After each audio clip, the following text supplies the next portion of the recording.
Sí. Acá en México sucede lo contrario. En la vida cotidiana la verdad es que nos reímos de todo, lo platicamos y decimos lo que de pronto no podríamos decir frente a un europeo porque sonaría terrible, ¿no? O sea, que nos riéramos de las tragedias que suceden aquí. Si no tenemos el ángulo adecuado puede ser para ellos así como una cosa monstruosa, ¿no? Fuera de contexto. Si nosotros tenemos el contexto adecuado, bueno, puede ser una cosa culturalmente válida en algunos momentos. Lo difícil fue encontrar autores, pero sí los encontramos, ¿no? Los hallamos, son contados y no toda la obra de un autor pertenece al humor negro. Uno de los iniciadores del humor negro a nivel internacional es Jonathan Swift, que en 1600 y fracción publica un libro, imagínense, estamos hablando del siglo XVII, en 1600 y tanto, en Europa, publica un pequeño ensayo satírico en donde propone que para batir los índices de alta natalidad hay que cocinar a los niños, hay que alimentarlos como puerquitos, ponerles una manzana en la boca y meterlos al horno. Sí, a los niños pobres precisamente para que los padres pudieran sufragar los gastos, pues podían alimentar a los niños como puerquitos, engordarlos y venderlos a la gente, a la gente pudiente, ¿no? A los burgueses. Imagínense el escándalo que desató en su época, en una ciudad conservadora, en una cultura tan conservadora. De repente Swift, el loco de Swift, publica esto sin decir aguabá, sin decir es humor negro, sino como una propuesta, ¿no? Una propuesta para abatir los índices de natalidad y acabar con el problema económico en Irlanda. Lo publica y se desata un escándalo y se vuelve un bestseller, o sea, se vendió como pan caliente, curiosamente, ¿no? O sea, por un lado fue así como muy atacado, decir, bueno, es que este loco cómo puede proponer una cosa tan monstruosa como engordar a los niños y venderlos para que se los coman, ¿no? Para obtener un poco de dinero. Pero afortunadamente era ficción y a eso voy. La diferencia entre, digamos, una realidad muy terrible que estemos pasando a la literatura es que estamos dentro del campo de la ficción y ahí es donde nadie sale herido dentro de una novela, dentro de un cuento, dentro de todos estos cuentos, digamos, fueron realizados sin que fuera herido ninguna persona, ninguna mascota, ningún animal, ni una planta, ¿no? O sea, no hubo daño alguno. Y esa es una diferencia fundamental muy grande porque viene muchas veces la pregunta, bueno, en tiempos tan violentos, en tiempos tan difíciles, ¿por qué hablamos de cosas también que son violentas y nos reímos de eso? Porque una cosa es la ficción y la ficción nos enseña cómo sobrellevar las cosas y jamás la ficción ha herido a alguien, le ha provocado un daño físico. El mundo de la imaginación tiene un valor y ese valor, bueno, se refleja en las páginas de los escritores mexicanos. Bueno, yo creo que ya hablé bastante, pero me gustaría que iniciáramos esta pequeña parte de preguntas y respuestas antes de que se nos vaya el tiempo, porque viene otra presentación, pero podemos iniciar un pequeño diálogo. Si alguien tiene alguna pregunta, comentario, podemos empezar este pequeño intercambio. Aquí tenemos el micrófono para quien se anime. Ya por allá ya tenemos una participación, a ver.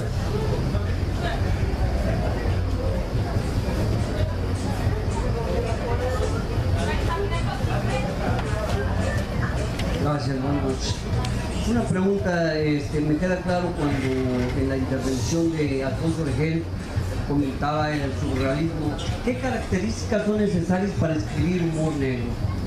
Y además, ¿cuántos escritores de humor negro existen o podemos enumerar en este caso?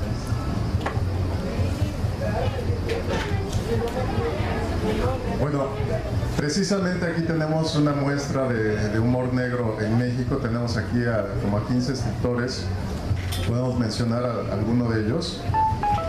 Y la idea es que nos sirva como un pequeño censo inicial, es decir, como en todas las antologías no están todos los que están, pero sí todos los que están aquí son autores que han hecho humor negro. Tenemos, por ejemplo, Iván Farías, que es un autor muy joven.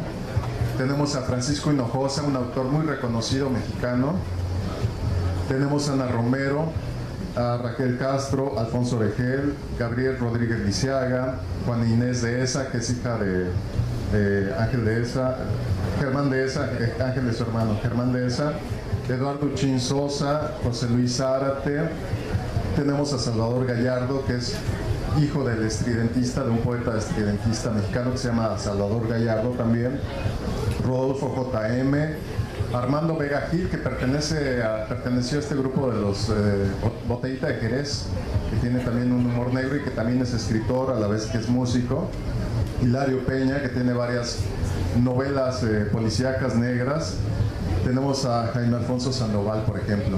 Aquí tenemos un censo inicial.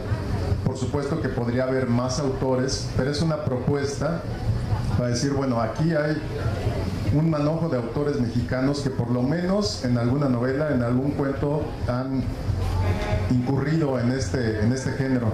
¿Qué se necesita? Bueno, hay un